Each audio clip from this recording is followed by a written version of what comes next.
पौराणिक कथाएं। कौन है बाबा खाटू श्याम जी? राजस्थान के शेखावाटी के सीकर जिले में स्थित है परमधाम खाटू। यहाँ विराजित है खाटू श्याम जी। खाटू का श्याम मंदिर बहुत ही प्राचीन है। यहाँ पर प्रतिवर्ष फाल्गुन माह शुक्ल षष्ठी से 12 तक यह मेला लगता है। श्याम बाबा की महिमा का बखान करने वाले भक्त राजस्थान या भारत में ही नहीं बल्कि दुनिया के कोने कोने में मौजूद हैं। आओ जानते हैं कि कौन है बाबा खाटू श्याम जी। खाटू श्याम जी भगवान श्री कृष्ण के कलयुगी अवतार हैं। महाभारत के भीम के पुत्र घटोत्कच और घटोत्कच के पुत्र बर्बरिक थे। बर्बरिक को ही बाबा खाटू श्याम कहते हैं। नकी माता का नाम हिडिंबा है। खाटू श्याम की कहानी। बर्बरिक दुनिया का सर्वश्रेष्ठ धनुर्धर थे।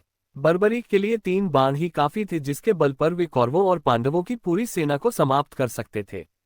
युद्ध के मैदान में भीम पौत्र बर्बरिक दोनों खेमों के मध्य बिंदु एक पीपल के वृक्ष के नीचे खड़े हो गए और यह घोषणा कर डाली कि मैं उस पक्ष की तरफ से लड़ूंगा जो हार रहा होगा। बर्बरिक की इस घोषणा से कृष्ण चिंतित हो गए। भीम के पौत्र बर्बरिक के समक्ष जब अर्जुन तथा भगवान श्री कृष्ण उसकी वीरता का चमत्कार देखने के लिए उपस्थित हुए, तब बर्बरिक ने अपनी वीरता का छोटा सा नमूना मात्र ही दिखाया।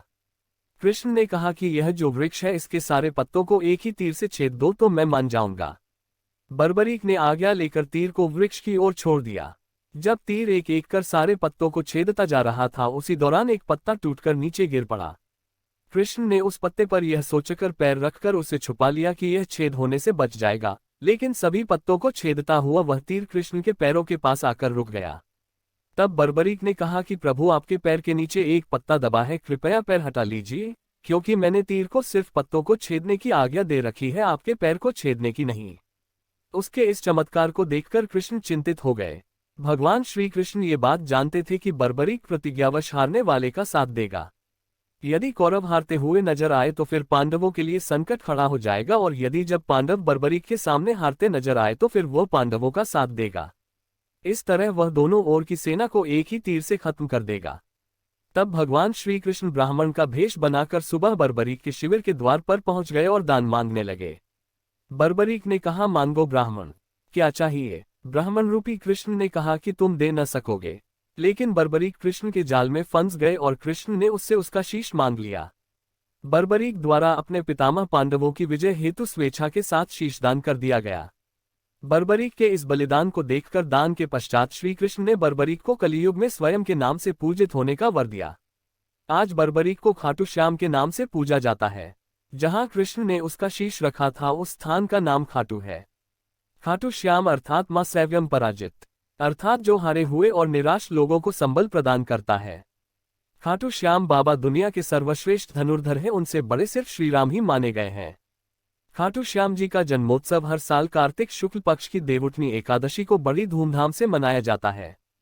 खाटू का श्याम मंदिर बहुत ही प्राचीन है, लेकिन वर्तमान मंदिर की आधारशिला सन 1720 में रखी गई थी।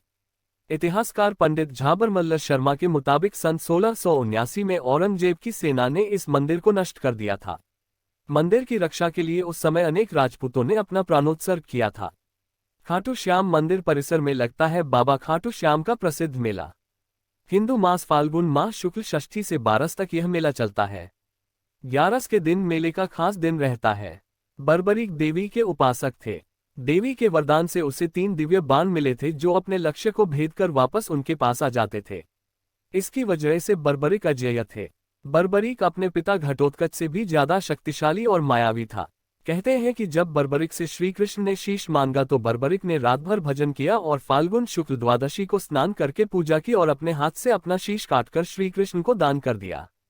शीश दान से पहले बर्बरिक ने महाभारत का युद्ध देखने की इच्छा जताई, तब श्री कृष्ण ने उनके शीश को एक ऊंचे स्थान पर स्थापित करके उन्हें अवलोकन की दृष्टि प्रदान की।